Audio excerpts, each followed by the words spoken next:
Hi, Rose. Nice to meet you. Happy birthday. Okay, I'll start out with a little riddle for you. How do you get from 2 to 4 to 12 to 22? I'll give you a hint. Grandma, raise your hand. Grandma! Okay, you're 4 kids. Raise your hand. Okay, Mom, are you... Good job, Mom. Okay. All of your kids, raise your hands. Okay. And if you are the kids, raise your little hands.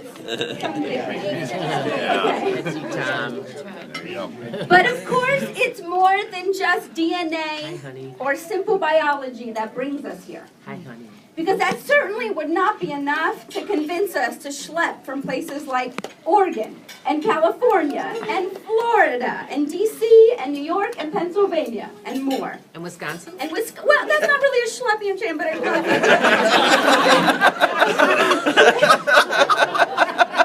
Okay. It's a mini schlep. It's a mini schlep. I'm sorry. It's a mini schlep. Okay, I'm sorry. To leave our busy lives and gather up, for many of us, our very sassy and messy children, to be here today. It's because of Grandma and Grandpa, of course, Zichrono Livracha, that we are all here. It's because of Grandma's unbelievable energy, dare I say chutzpah, her commitment to us, her love for us, which has lasted for generation to generation to generation. Truly, as Pardes so beautifully said it yesterday, us all gathering here today shows that we are living the value of Vador Vador. From generation to generation, we show up. We show up for our family. We show up, and by showing up and being here today, we're living this value. And why? Why is this value of family so ingrained in us? So intrinsic to our lives that when Grandma calls, we better damn well arrive. It's the importance of family that Grandma has passed down to us. From the stories we've always heard from our parents and Grandma, that she spends so much what we now call quality time with her kids, that when Grandpa took them for one afternoon each week and asked her to come along to help, she politely declined. From the stories we always heard about the long drives all 4 kids took down to Florida from Chicago to spend time with Aunt Grace, may her memory be a blessing. From Hebrew school for these kids 3 times a week throughout their childhoods, to family dinners and shared rooms, one for the boys and one for the girls. Through all of the ups and downs and challenges that life can bring, Grandma always prioritized her family. And bridge, of course. I mean, it's important to stay sharp, you guys. But it's truly when Madlyne and Mom became Grandma that her star began to shine. So all of the grandkids shared a memory. We have so many, but they each picked a memory or 2 to share about Grandma. So Anne's memory was watching Grandma make mando bread with Nicole just a year or 2 ago. Hey, Rose, let Grandma catch up. Oh, sorry, Grandma. I got it. We got it? She's on the right page? Good? Okay. Okay. Now, Grandma was very serious with Nicole. She did not treat Nicole like a kid. I saw this on video.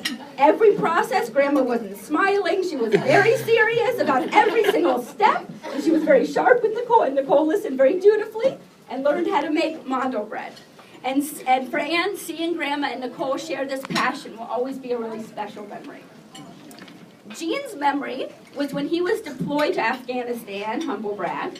Grandma's birthday came around. Phone calls were challenging, of course, from there, and so they began emailing. And this commenced a decade of emails with Grandma, which he really treasures.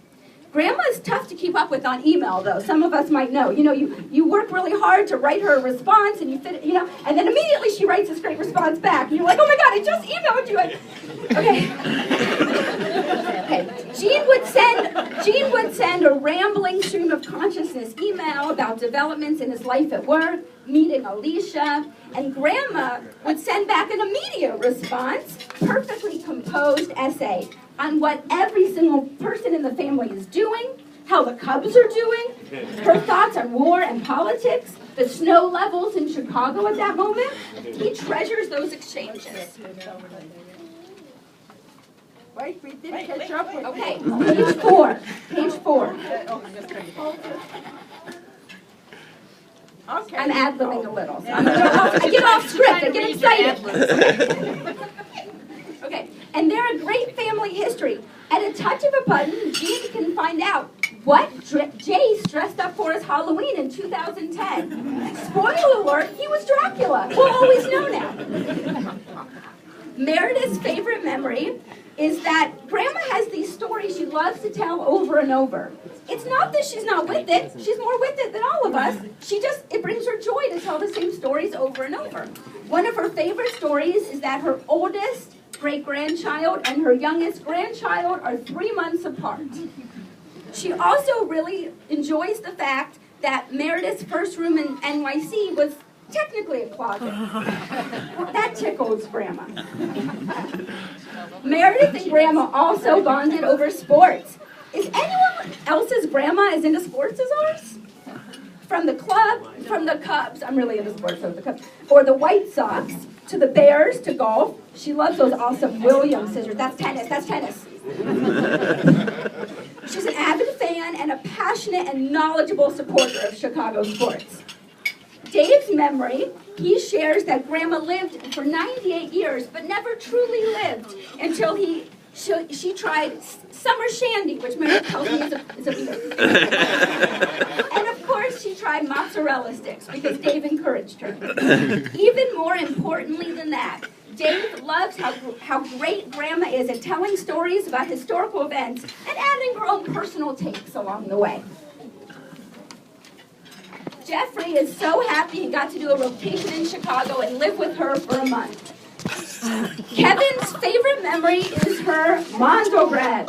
Whether he was waiting for us every summer or the boxes were shipped home. Nothing says Grandma like Mondo bread. Oh, Kevin, I love those boxes too. In fact, one time Grandma sent us a box with Grandma cookies. That's what I call them, the 7-layer cookies. You guys know what I'm talking about, with like the coconut and the chocolate. And I ate the whole box in like 3 minutes. And then Grandma called and said, "Did you get the box and did you share it with everyone?" And I didn't share it with anyone. And that was the only time she's ever been really disappointed in me. Sorry, Grandma. Cam remembers that every summer they went to Chicago to visit. And she remembers that Pardes and Dina would sleep over for a few nights. And it was so much fun, including swimming at Mrs. Cohen's, of course. And in the morning, they used to watch TV and cover themselves with crochet blankets that Grandma made herself. And then decades later, Rachel and Jenny would cuddle with Grandma on the couch and watch TV. So from generation to generation, we're really into Netflix and chilling. For breakfast, she used to make her famous blintzes. Okay, guys, raise your hand if you don't have a special memory of Grandma that involves food. Okay. Paige said that she loved when Grandma took us to Mrs. Cohen's pool. She remembers walking down the huge oak tree-lined street, Franklin Ave, and visiting with Grandma and her friends. Then we go back to the house, pick some vegetables from the garden, and play pool and shuffleboard, because everyone's grandma has a pool and a shuffleboard and a pool table and giant chess set in our garage. It's very normal. Todd's earliest memories are at the house in River Forest. Grandma cooking in the kitchen, taking us downtown to the aquarium and museums.